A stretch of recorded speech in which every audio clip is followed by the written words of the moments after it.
The elite of the Russian Federation's army is bogged down. ISW has reported on a key counteroffensive by the armed forces of Ukraine. The Ukrainian armed forces are trying to put pressure on yet another flank of the Russian occupiers. And there's more information in our report. My name is Yevhen Sirov, and this is the Glavred channel. Subscribe and give us a like. Let's get started. Ukrainian counterattacks in the Dobropillia direction are hindering the Russian Federation's attempts to encircle Pokrovsk. This is stated in a report by the Institute for the Study of War. Analysts remind us that the day before, the Commander-in-Chief of the Armed Forces of Ukraine, Oleksandr Syrsky, reported that Ukrainian troops are increasing pressure on the Dobropillia salient, forcing the Russian army to disperse its forces and complicating the enemy's main efforts near Pokrovsk.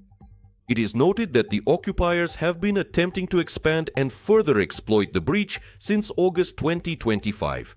They are also carrying out attacks to the east, northeast, and north of Pokrovsk.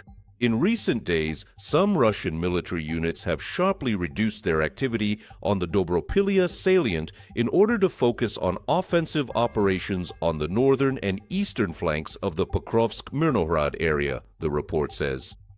The ISW emphasized that on this section of the front, the Russian military command has deployed marine units to support attacks near the base of the Dobropillia salient. Such actions clearly demonstrate how the determined Ukrainian efforts to halt Russia's use of its significant breakthrough in Dobropillia have effectively tied down relatively elite Russian marine units.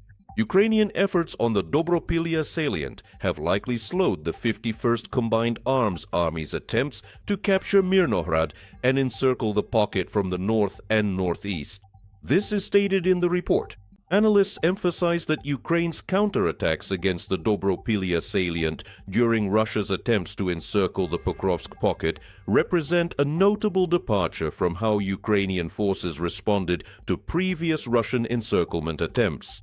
The defense forces appear to be attempting a counteroffensive in another, yet supporting sector in order to put pressure on one flank of the Russian encirclement efforts, the Institute for the Study of War summarized. Military and political analyst Kovalenko said that there is indeed a threat of our troops being encircled in Pokrovsk.